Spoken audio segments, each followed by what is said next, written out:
Hey, and welcome to 5-Question Friday. I'm your host, Kevin Freem, and I'm excited to introduce Jennifer Conway of the Broken Arrow Chamber of Commerce. Jennifer has found her passion in the chamber world with 20 years of nonprofit experience. She serves as the president and CEO of the Broken Arrow Chamber of Commerce and Economic Development Corporation. The Broken Arrow Chamber provides the support and resources our business community needs. The chamber is the leading voice and advocate for business, because when the Broken Arrow business grow, the entire community thrives. So let's jump in and let me kick off with the first of our 5 questions. So what is the one question that most of your members ask you that is the wrong question, and what's the right one? First, thank you, Kevin, for having me on here today. Excited to be able to speak on behalf of the chamber and to you today. You know, it's interesting. One of the number one questions that we get asked is, what can the chamber do for me? And how I say, what is it wrong? Obviously, there's things that we can do for you. But what I would say is, what can I do with the chamber, right? One is passive, the other is an active question. A chamber of commerce and the resources that we provide is much like a gym, right? You can join a gym, but if you don't walk in there and utilize the resources and the relationships that are there, you're going to get nothing out of it. You're not going to be able to maximize and grow in the way that you were intending to when you made that commitment. So for me, I'd say, question is, what can I do and get involved with? I go back to one of a member one day. She was about to drop her chamber membership. And she stopped and she realized, wait a second, I haven't utilized all of the resources that I know that are available to the chamber. And so she took, take 6 months, and 6 months later, most involved chamber member, and actually 2 years later was able to celebrate $1 million in a book of business that she could attribute directly to her relationship with the chamber. That's what you call results. Mm-hmm. That's a great story. Well, everybody is learning, and I know you do too. What book should every business owner read? I'd say, and a lot of people have read this, but I just couldn't not list it, which would be, for me, Good to Great. There's 2 key principles in that has changed me as a leader and changed me in my decision making. And obviously we all want to be, we can be good, but we want to be great at what we do. So the first 2 key principles in that book for me were, of course, humble leadership. When you're serving those around you, like your community, you're going to have the right results and you're going to go in the right direction. That is always your motivation. And number 2 is getting the right people on the bus. Not letting a job description in which you've hired someone define them and making them leave. So what I've done always on my team is realize, okay, I know this is the right person, but if there's a key thing that they're not performing right in, I've adjusted duties and job descriptions to the other person on the bus that it's going to be a better fit for. And so constantly adapting and changing and allowing my team to really succeed in their core strengths, and recognizing that, hey, maybe looking at the seat they're sitting in, if they're the right person, rather than kicking them off the bus because maybe there's not a fit in that job description fully. I agree more. We work for them. It's not the other way around. So, well, what's the biggest challenge your members are facing right now, and how are you helping them? The biggest challenge, which is a good challenge that our members are facing, is we are oftentimes I've seen other communities, they say their businesses are struggling because of the pandemic. But our businesses, honestly, in Oklahoma and specifically Broken Arrow, are struggling with keeping up with growth. And with that growth means the challenges that are faced in front of them, specifically in workforce, attracting and retaining the talent that they need. And 2, learning how to adapt and be responsive to every new situation that's being thrown in. So there's 2 things that I know that we're providing as a chamber.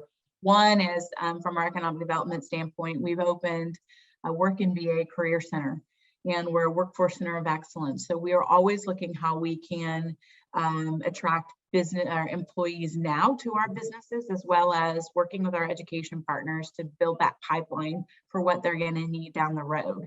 The other thing that we're doing is, sometimes you have the greatest thing about the chamber is our collection of each other. Really, it's a relationship knowledge database. And so we've created, the power is the chamber and those the members they are. So we've created a program called the Collectives, which is creating 8 to 10 peer network people in a peer network so that they can have confidential conversations with one another and hold each other accountable about challenges that are in front of them or opportunities. And so, oftentimes as a business owner, or a manager or a leader, someone else has faced a similar problem, or they can see it in a way that you're not seeing it. So 3 hours a month, they're committing to meet together and tackle those challenges and have great conversations and hold each other accountable.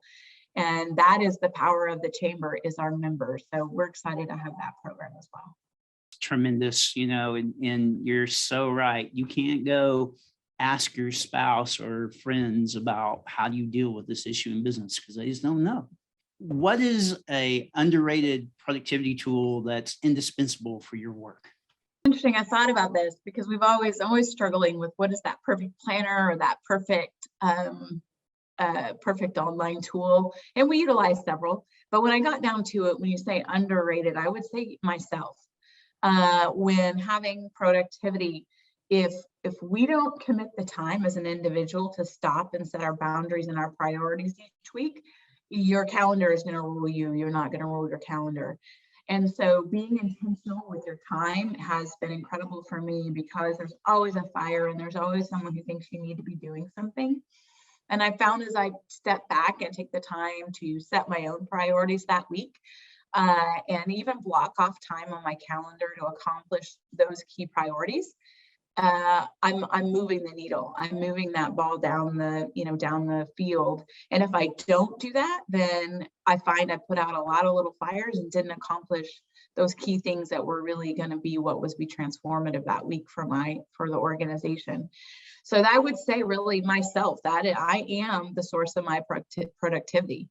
And so utilizing resources like taking time to sit down and write it down and block it off in your calendar, whether you're using Outlook or Asana, our team uses Asana to set those priorities and communicate. So that's kind of when I came down to when I thought about it, is if you can have 100 productivity tools, but if you don't discipline yourself, it's not going to work. So right, there's busy and then there's getting results. I know for us teams, most of our industry is driven by email. We're driven by a calendar and getting stuff done. So I get it as well. So let's finish up. And here's the big question, and everybody's struggling with this in their business. How do you attract new members to the chamber? It goes back to that first, to me, that good to great concept, where getting the right team members on the bus.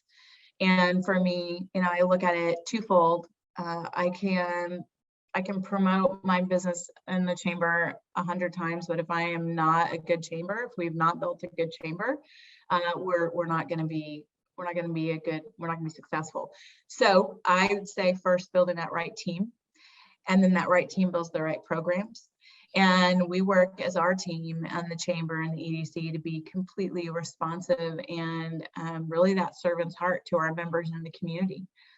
And I am a firm believer that if you build something well, word of mouth and experience is one of the best ways to do it. But another key we have done, and I think what we've done well as our chamber, is build our brand.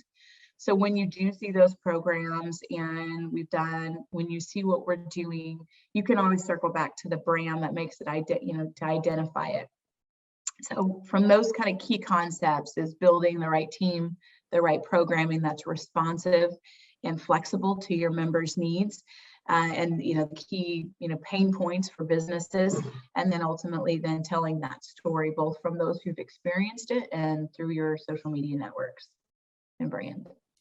So true. The biggest thing is if you can prove it and show it and it's authentic, then people will come, right? Absolutely. Well, Jennifer, thanks for taking part in our initiative. And please tell everyone how you can be reached. You can find us at brokenarrowchamber.com and also brokenarrowedc.com for our economic development work and attracting businesses. Or you can just email me. I love to be reached out personally, jennifer.conway@bachamber.com. Listen, this was awesome. For those of you who don't know, we are championing a local initiative. Click on the link below and register to help us to reach our goal of raising $5,000 for the Muscular Dystrophy Association and enter a prize drawing for a cybersecurity analysis fund worth $10,000. Thank you so much, everyone. And until next time, bye-bye.